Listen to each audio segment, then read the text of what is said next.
sur la base des diagnostics que vous avez faits, toujours tenant compte des défis, quelles sont les mesures structurelles qu'il faut prendre pour effectivement adresser cette problématique de la jeunesse?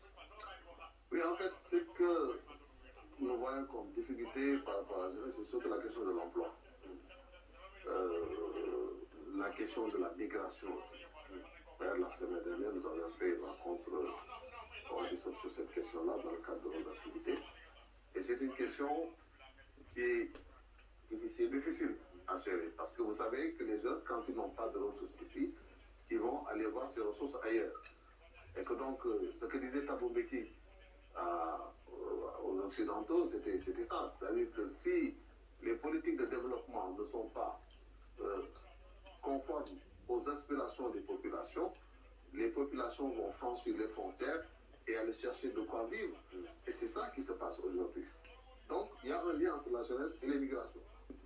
Donc, à ce niveau, la question du sous-emploi, la question des licenciements abusifs, et aussi d'autres problèmes qui se posent dans les bureaux, notamment les questions de harcèlement, etc., des chantages dans les bureaux. Je crois qu'on l'a même dit dans les essais, il faut que le code du travail soit revu.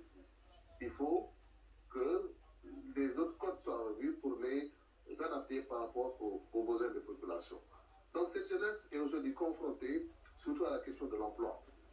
L'emploi des jeunes, tout le monde en parle, mais je trouve quand même que, bon, on parle beaucoup de Khéimbaoui, etc., sous l'ancien régime. Des initiatives n'ont pas manqué. Hein. N'ont pas manqué. Il y en a eu. Mais nous avons vu quand même qu'un salaire de 80 000 francs, par exemple, vous donnez ça à un jeune, qu'est-ce qu'il peut faire avec? Aujourd'hui, avec la cherté de la vie, du loyer, ce sont des problèmes qui se posent. Aujourd'hui, un jeune qui n'a pas 300 ou 400 000 francs, s'il est célibataire, ne peut pas vivre à Dakar. Donc, la question de l'emploi, la question des licenciements abusifs, la question des stages qui continuent à n'en pas finir, donc il faut légiférer à ce niveau et sécuriser l'emploi des jeunes. Ensuite, il y a la question du financement.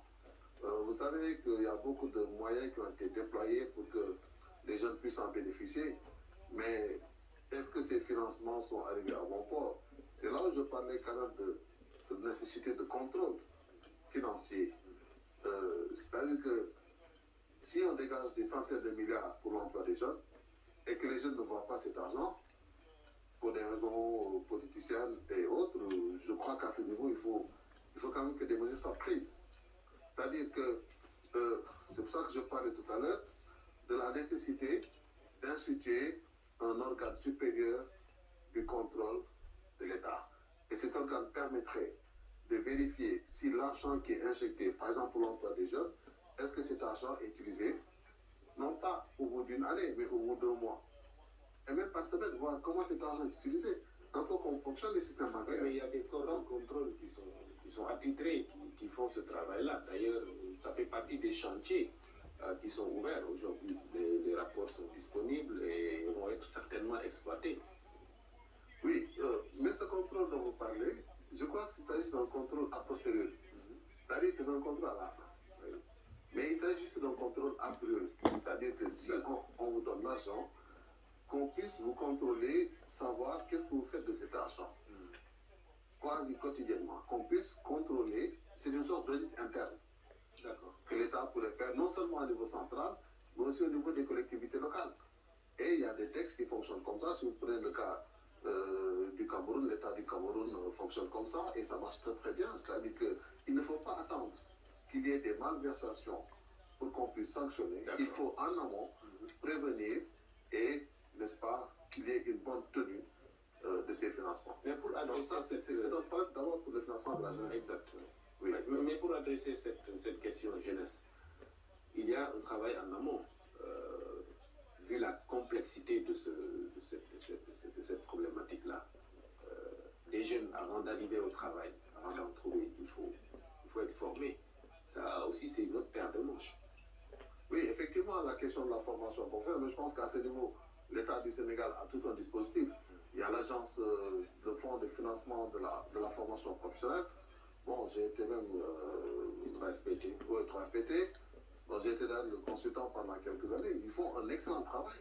Et qu'est-ce que vous leur avez proposé pour Bon, ce qu'il faudrait, c'est vraiment, je vois qu'ils sont dans une bonne lancée, c'est-à-dire que décentraliser au maximum le financement, c'est-à-dire que ça permettre l'accès. Et je crois qu'aujourd'hui, avec les plateformes, les jeunes ont la possibilité d'accès. Mais ce qui pose problème, c'est la formation. Donc, il faut que les jeunes puissent être formés avant de faire quelque chose. Donc, à ce niveau, il y avait un fonds de 40 milliards qui était prévu à l'époque, je ne sais pas si ça a été diminué. Mais à ce niveau, il y a le problème d'efficacité aussi de ces agences. C'est-à-dire que si on vous donne 40 milliards et que vous devez financer des formations de jeunes et que vous n'êtes pas capable d'absorber, n'est-ce pas, la demande, il y a un problème non pas d'efficacité mais d'efficience qui se pose. Donc il faut voir l'efficience de nos agences, l'efficience aussi de nos structures d'appui à la formation. Parce qu'effectivement, si on n'est pas formé, on ne peut pas avoir un emploi stable. Alors à ce niveau, ce que je vais proposer avant de passer à autre chose, c'est la nécessité d'organiser ce que j'appelle les assises de la jeunesse. Et je crois que là, l'État, je crois, a son rôle à jouer